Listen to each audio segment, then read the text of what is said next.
ರೈತರೆ, normal ನಿಂಬೆ ಕೃಷಿಗಿಂತ ಈ ಒಂದು ನಿಂಬೆ ಕೃಷಿಯನ್ನ ನೀವು ಮಾಡಿದ್ದೆ ಆದ್ರೆ ತಿಂಗಳಿಗೆ ಲಕ್ಷ ಲಕ್ಷ ಸಂಪಾದನೆ ಮಾಡಬಹುದು. ಹೌದು, ಅದೇ ಹಜಾರಿ ಲೆಮನ್ ಸ್ನೇಹಿತರೆ. ಇದಕ್ಕೆ ಸಿಕ್ಕಾಪಟ್ಟೆ ಬೇಡಿಕೆ ಇದೆ. ಹಾಗಾದ್ರೆ ಈ ಕೃಷಿಯನ್ನ ಹೇಗ್ ಮಾಡೋದು ಹೇಳ್ತೀನಿ. ಬಹುತೇಕ ರೈತರು ಗೋಧಿ ಆಗಿರ್ಬೋದು, ಜೋಳ ಮತ್ತಿತರ ಧಾನ್ಯಗಳನ್ನ ಬೆಳಿತಾರೆ. ಆದ್ರೆ ರೈತರಿಗೆ ಅವರ ಒಂದು ಶ್ರಮಕ್ಕೆ ತಕ್ಕ ಲಾಭ ಸಿಗೋದಿಲ್ಲ. ಸಾಮಾನ್ಯವಾಗಿ ರೈತರು ನಾರ್ಮಲ್ ನಿಂಬೆ ಹಣ್ಣುಗಳನ್ನ ಬೆಳೆಸ್ತಾರೆ. ಇದು ಮಾರುಕಟ್ಟೆಯಲ್ಲಿ ಬೇಡಿಕೆ ಇದೆ, ಆದ್ರೆ ಅದರಿಂದ ರೈತನಿಗೆ ಒಳ್ಳೆಯ ಲಾಭ ಸಿಗ್ತಾ ಇಲ್ಲ.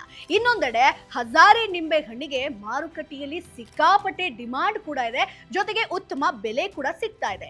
ಇತರ ನಿಂಬೆ ಹಣ್ಣಿಗೆ ಹೋಲಿಸಿದ್ರೆ ಈ ನಿಂಬೆಯ ಮಾರಾಟದ ಲಾಭ ಚೆನ್ನಾಗಿದೆ.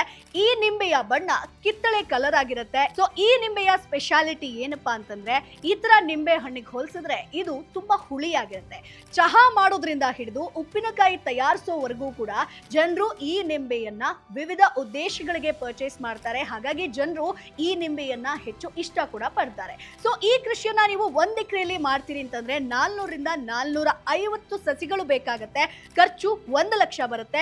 120 ರಿಂದ 150 ಕೆಜಿ ಒಂದು ಮರದಲ್ಲಿ ಸಿಕ್ತು ಅಂತಂದ್ರೂ ಕೂಡ 450 ಮರಗಳಿಗೆ ಕ್ಯಾಲ್ಕುಲೇಷನ್ ಮಾಡಿದ್ರೆ ಸೊ 50,000 ಕೆಜಿ ವರೆಗೆ ನೀವು ಎಕ್ಸ್ಪೆಕ್ಟ್ ಮಾಡಬಹುದು. ಸೊ ಮಾರ್ಕೆಟ್ ಪ್ರೈಸ್ 10 ರಿಂದ 30 ರೂಪಾಯಿ ಇತ್ತು ಅಂತಂದ್ರೂ ಕೂಡ ನೀವು 50,000 ಕೆಜಿ ಇಂಟು 20 ರೂಪಾಯಿ ಅಂದ್ರೆ 10 ಲಕ್ಷ ಪ್ರಾಫಿಟ್ ಮಾಡಬಹುದು. ಖರ್ಚೆಲ್ಲ ಕಳೆದ್ರೂ ಕೂಡ 9 ರಿಂದ 9.5 ಲಕ್ಷ ನಿಮ್ಗೆ ಉಳಿಯುತ್ತೆ. ಸೊ ನಿಂಬೆ ಕೃಷಿ ಆಗಿರ್ಬೋದು ಅಥವಾ ಕಟಾವ್ ಆಗಿರ್ಬೋದು, ಮಾರಾಟ ಆಗಿರ್ಬೋದು, ಉಪ ಉತ್ಪನ್ನಗಳ ತಯಾರಿಕೆ ಬಗ್ಗೆ ಇನ್ ಡೀಟೇಲ್ ಆಗಿ ಮಾಹಿತಿ ಬೇಕು ಅಂತಂದ್ರೆ ಈಗಲೇ ಬಾಸ್ವಾಲಾ ಆಪ್ ನ ಡೌನ್ಲೋಡ್ ಮಾಡಿ. ಚಾನೆಲ್ ನ ಬಯೋದಲ್ಲಿ ಲಿಂಕ್ ಇದೆ, ಅದನ್ನ ಕ್ಲಿಕ್ ಮಾಡಿದ್ರೆ ಬಾಸ್ವಾಲಾ ಆಪ್ ಡೌನ್ಲೋಡ್ ಆಗುತ್ತೆ. ಬಾಸ್ವಾಲಾ, ಬಿ ದ ಬಾಸ್.